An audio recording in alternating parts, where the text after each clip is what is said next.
আর জমিন আমি বানিয়েছি, সেখানে শুধু জমিন না, সেখানে পাহাড় পর্বত, গাছপালা, সাগর, নদী, কত কিছুই আছে। আল্লাহ তাআলা বলছেন যে আল্লাহ এই আসমান বানাতে পারলেন, যে আল্লাহ তাআলা এই জমিন বানাতে পারলেন, সেই আল্লাহ তাআলা ইয়াখলুকা মিসলাহুম, তাদের মতো এইরকম ক্ষুদ্র একটা সৃষ্টি করতে পারবেন না? এটা চিন্তা করলে কিভাবে?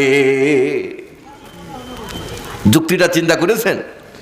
আসমান বানানো সহজ না মানুষ বানানো সহজ? হ্যাঁ, আল্লাহ তাআলা বলছেন আনতুম আশাদ্দু খালকান আমিস সামাউ বানাহা। আসমান কি কঠিন সৃষ্টি নাকি মানুষ কঠিন সৃষ্টি? তোমরা বলো। আসমান বানানো কঠিন না? মানুষ বানানো হচ্ছে, আসমান বানানো কঠিন না? আল্লাহ বলছে মানুষদেরকে আমি আসমান বানাতে পারলাম, যে আসমানকে মাথায় নিয়ে সারাদিন হেঁটে বেড়াও, যে জমিন পাত তলায় দিয়ে সারাদিন সারা রাত থাকো, সেই আসমান জমিন আমি বানাতে পারলাম। আর তোমার মতো একটা ক্ষুদ্র সৃষ্টি আমি বানাতে পারবো না। এটা চিন্তা করলে কিভাবে? বলো বালা ওহুয়াল খাল্লাকুল আলিম, বলো তিনি সব সৃষ্টি সম্বন্ধে সম্যক জানেন। কেন জানবেন না? আল্লাহ বলছেন আলা ইয়ালামু মান খালাকা ওয়া হুয়াল লাতীফুল খবীর। তিনি কেন জানবেন না? তিনিই তো সৃষ্টি করেছেন, তিনি কেন জানবেন না? যিনি এই মাইক আবিষ্কার করেছে, তিনি জানেন না যে মাইকের কোণে কোথায় কি আছে? আল্লাহ বলছেন আমি কেন জানবো না? আমি তো তোমাদের সৃষ্টি করেছি। আল্লাহ তাআলা বলছেন ওয়াইনদাহু মাফাতিহুল গায়বি লা ইয়ালামুহা ইল্লা হুয়া ওয়া মা তাসকুতু মিন ওয়ারাকাতিন ইল্লা ইয়ালামুহা। আল্লাহ তাআলার ইলম কত দেখেন। আল্লাহ বলছেন যে আসমান জমিনের সব কিছু আমি জানি। ওয়া মা তাসকুতু মিন ওয়ারাকাতিন ইল্লা ইয়ালামুহা, এমন কি কোন গাছের পাতা ঝরে না যেই গাছের খবর আমার কাছে নেই, যেই পাতার খবর আমার কাছে নেই। চিন্তা করতে পেরেছেন? একটা গাছের পাতা ঝরে না যেই পাতার খবর আল্লাহ তাআলা জানেন না। কোরআন মাজিদের আয়াত ওমা তাসকুতু মিন ওয়ারাকাতিন ইল্লা ইয়ালামুহা। এই গ্রামে কয়টা গাছ আছে? হ্যাঁ, কত গাছ আছে কেউ হিসেব ক্যালকুলেটরে মিলাতে পারবেন। একটা বাঁশ ঝাড়ে গেলেই, বাঁশ বাগানে গেলে কতটা বাঁশ আছে ঠিক করা যাবে। এই বাঁশে আবার কয়টা পাতা আছে এটা তো গোনা সম্ভব। একটা বাঁশে কয়টা পাতা আছে চিন্তা করে দেখেন। আল্লাহ মানুষের হৃদয়ে আঘাত করেছে। তোমার একটা গ্রামে, একটা গ্রাম না, একটা এলাকায় একটা গাছ, কড়ই গাছ, এর পাতা যদি সবাই মিলে বসে থাকে, আমরা এই সিংহ গ্রামের সবাই মিলে মনে করেন কড়ই গাছের নিচে বসে আছি, বসে থেকে চিন্তা করলাম যে কোন পাতাটা পড়ে সব আমরা খাতায় লিখে রাখবো, আজকে কয়টা পাতা পড়ছে। হিসাব করতে পারবো? কথা বলেন, হিসাব করতে পারবো? হিসাব করতে যে মারামারি করে দুই একজন মারা যাবে, এই দিকটা একটা পড়েছে, ওই দিকটা আর একটা পড়েছে, ও বলবো ওই দিকটা আর একটা পড়েছে। আল্লাহ বলছেন সারা দুনিয়ায় যত গাছ আছে, এই গাছ থেকে যে পাতা পড়ে সেই পাতার খবরও আমি রাখি। তিনি এমন আল্লাহ। কোরআন বলছে এই কথা, সব আমার এলেমে আছে। তিনি তোমার খবর কেন জানবেন না? আল্লাহ তাআলা বলছে আমি জীবন, আমি মৃত্যু দিয়েছি, আমি তোমাদের জীবন দিয়েছি। কেন? আল্লাহ তাআলা বলছেন লিয়াবলুয়াকুম, যাতে করে আমি তোমাদেরকে পরীক্ষা করতে পারি। কি করতে পারি? পরীক্ষা করতে পারি। যদি আল্লাহ তাআলা জীবন এবং মরণ সৃষ্টি করেছেন তাহলে কিসের জন্য বলেন? একটু কথা বলেন, এই জিনিসটা বুঝে গেলে অন্তত জীবনের মানেটা বুঝবেন। আমরা তো অনেক মানুষ এইরকম আছি যে কি জন্য পৃথিবীতে এসেছি, কি করছি কিচ্ছু জানি না। জানি গরু খায়, ছাগলও খায়, পশু পাখিও খায়, আমরাও কিছু মানুষ আছি এরকম খাই। ও মরে যায় এক সময়, আমরাও এক সময় মরে গেলাম। পার্থক্য কি হইল? পার্থক্য আছে কোনো? আল্লাহ তাআলা বলছেন ওয়ালাকাদ দারানা লিজাহান্নামা কাসীরাম মিনাল জিন্নি ওয়াল ইনস লাহুম কুলুবুল লা ইয়াফকাহুনা বিহা ওয়া লাহুম আ'য়ুনুল লা ইউবসিরুনা বিহা ওয়ালাহুম আযানুন লা ইয়াসমাউনা বিহা উলাইকা কাল আনআম বাল হুম আদাল উলাইকা হুমুল গাফিলুন। আমি মানুষ এবং জিনের অনেককেই জাহান্নামের জন্য নির্ধারণ করে রেখেছি। কেন নির্ধারণ করেছি? লাহুম কুলুবুল লা ইয়াফকাহুনা বিহা, মানুষের মধ্যে আমি মানুষদেরকে মন দিয়েছি, কিন্তু সেই মন দিয়ে কোনোদিন চিন্তা করে না, বুঝার চেষ্টা করে না। ওয়ালাহুম আ'য়ুনুল লা ইউবসিরুনা বিহা, চোখ দিয়েছি কিন্তু চোখ দিয়ে দেখে না।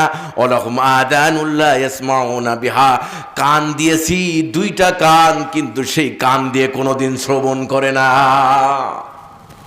চিন্তা করে হুজুর তো বলবেই, হুজুরে আনছি, হুজুর বলবে, এই কান দিয়ে শুনলাম, ওই কান দিয়ে বের হয়ে গেল। আছে না এরকম? যে আমরা বলি না অনেক সময়, যে মনে করেন আপনার ছেলেকে বারবার বলছেন এই কাজটা কিন্তু করবি, আমি অমুক জায়গায় যাচ্ছি, এই কাজটা করবি, তো দেখলেন যে সেই কাজ করে এসে সে কাজ করেনি আপনার ছেলে, তখন কি বলে? তোর কানে কথা যায় না, এই কথা বলি না আমরা? এরপর একটা জিনিস আনতে বলেছেন, সে আনলো না, বা চোখের সামনে আছে, পাচ্ছে না, তখন কি বলি? কি রে, তুই চোখে কিছু দেখিস না নাকি? এত দুটো সুন্দর সুন্দর চোখ, কিন্তু কিছুই দেখতে পারিস না, কি ব্যাপার? এরকম বলি না? আল্লাহ বলছেন যে এরকম মানুষ আছে যারা মন আছে কিন্তু চিন্তা করে না, কান আছে কিন্তু শোনে না, চোখ আছে কিন্তু দেখে না। আল্লাহ বলছেন উলাইকা কাল আনাম, এরা হচ্ছে চতুষ্পদ জন্তুর মতো। কিসের মতো? একটু কথা বলেন। চতুষ্পদ জন্তু মানে কি? চার পায়ের জানোয়ার। চার পায়ের জানোয়ার কারা? চার পায়ের জানোয়ার কারা? গরু, ছাগল, আরো কত কিছু আছে, এইগুলো আর বললাম না। এটা কে বলেছে? হুজুর বললো নাকি আল্লাহ বলল? আল্লাহ তাআলা বলছে। আল্লাহ বলছে চতুষ্পদ জন্তু বাল হুম আদাল, এমনকি তার চেয়েও নিকৃষ্ট।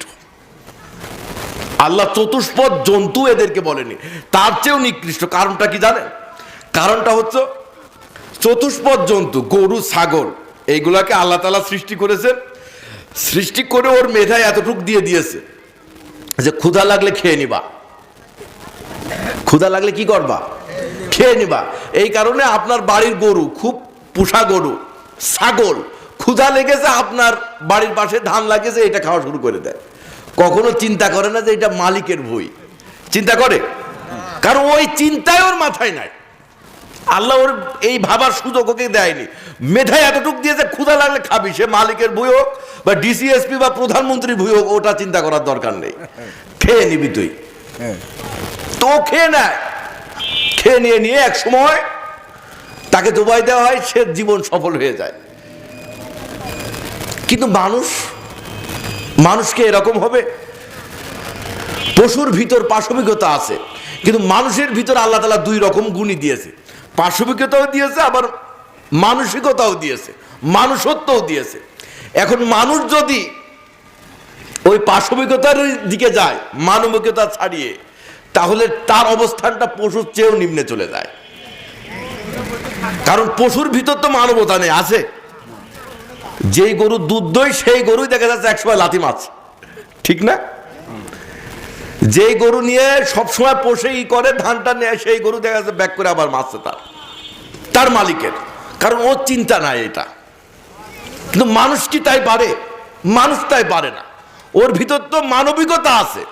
যখন এই মানবিকতাকে জলাঞ্জলি দিয়ে ওই পশুত্বের দিকে যায়, তখন আর সে পশু থাকে না, পশুর চেয়েও নিম্নে চলে যায়। আর একটা সৃষ্টি আল্লাহ তাআলার আছে, সেটা হচ্ছে ফেরেশতা। কি সৃষ্টি? ফেরেশতা। ফেরেশতার ভিতর খারাপ পাশবিকতা কিছু নাই, ও খারাপ কাজ করতেই পারে না, করার ক্ষমতায় আল্লাহ তাআলা দেননি। এই কারণে অনেক ফেরেশতা আছে যারা সিজদায় পড়ে আছে, অনেক ফেরেশতা আছে যারা রুকু করে আছে, অনেক ফেরেশতা আছে তারা কিয়াম করে আছে কোটি কোটি বছর ধরে। ওর ভিতরে খারাপের কোনো কিছু নেই, কারণ এটা আল্লাহ দেয়নি, শুধু ভালো। এখন এই মানুষটা যদি এই পাশবিকতাকে অ্যাভয়েড করে ছেড়ে দিয়ে যখন এই মানবিকতার দিকে যাবে, ভালোর দিকে যাবে, তখন এই মানুষটা ওই ফেরেশতার উপরে চলে যাবে। আমার কথা বুঝতে পেরেছে? আর যদি মানবিকতা ছাড়িয়ে পাশবিকতার দিকে চলে যায়, তাহলে ওটা কিসের মতো হয়ে যাবে? পশুর চেয়েও নিম্নে চলে যাবে। এই জন্য আল্লাহ তাআলা বলছেন যে কিছু মানুষ এইরকম আছে যারা মন থাকলেও বোঝে না, চোখ থাকলেও দেখে না, কান থাকলেও শোনে না, এরাই হচ্ছে চতুষ্পদ জন্তু, এমনকি তার চেয়েও নিকৃষ্ট।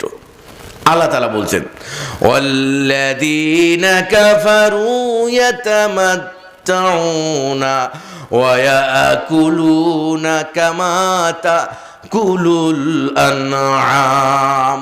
যারা কাফের তারা আরাম আয়েশ করে, পৃথিবীতে আরাম আয়েশ করে এবং সেই রকম করে খায় যেই রকম করে চতুষ্পদ জন্তুগুলো খায়।